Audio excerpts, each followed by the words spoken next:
11 ల్యాప్టాప్లు 3,85,000 విలువ గల ఉపకరణాలు మంజూరు చేయడం జరిగింది.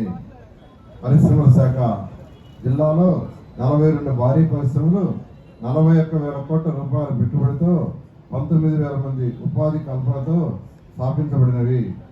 మరి 53,000 సూక్ష్మ మరియు చిన్న తరహా పరిశ్రమలు 1,25,000 కోట్ల రూపాయల పెట్టుబడితో 2,41,000 మందికి ఉపాధి కల్పనతో స్థాపించబడినవి. 8 భారీ పరిశ్రమలు 1,60,000 కోట్ల రూపాయల పెట్టుబడితో 14,000 మందికి ఉపాధి కల్పనతో ప్రతిపాదించబడినవి. జిల్లాలో ప్రధానమంత్రి ఉపాధి కల్పన పథకం కింద 15,97,00,000 రూపాయల సబ్సిడీ కాంపోనెంట్తో 311 యూనిట్లు మంజూరు చేయడం జరిగింది.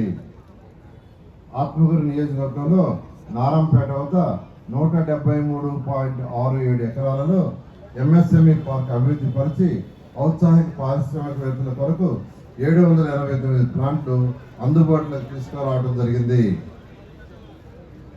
ఆవలి నియోజకవర్గంలోని బొడ్డువారిపాడెలో 42.15 ఎకరాలు, కొత్తపల్లి కౌరుగుంటలో 49.8 ఎకరాలలో ఎంఎస్ఎంఈ పార్కులు నిర్మించి 367 ప్లాట్లను కేటాయించడం జరిగింది.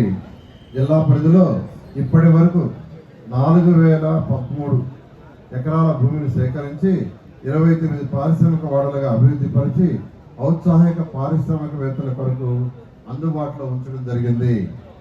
చేనేత మరియు జౌళి శాఖ ముద్రా యోజన పథకం కింద చేనేత కార్మికులకు మరియు చేనేత సహకార సంఘాలకు ముడి సరుకుల కొనుగోలు మరియు వారి యొక్క వృత్తిని అభివృద్ధి పరచడం కొరకు బ్యాంకుల ద్వారా 20% సబ్సిడీతో 18 మందికి ఒక్కొక్కరికి ₹1,00,000 చొప్పున రుణాలు మంజూరైనవి.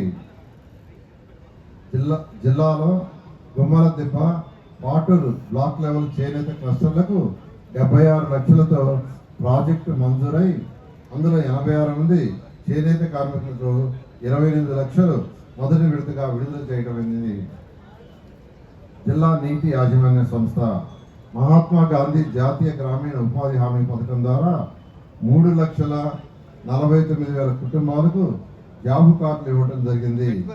ఈ సంవత్సరంలో 65 లక్షల పని దినములు కల్పించిన లక్ష్యం కాగా ఇప్పటి వరకు 59 లక్షల పని దినములు కల్పించి 143 కోట్ల రూపాయలు ఖర్చు చేయడం జరిగింది.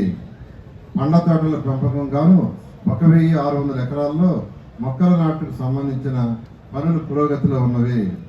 అటవీ శాఖ జిల్లాలోని 6 నగర వనంలో 3 కావలి రేంజ్లో ప్రారంభించబడినవి. నెల్లూరు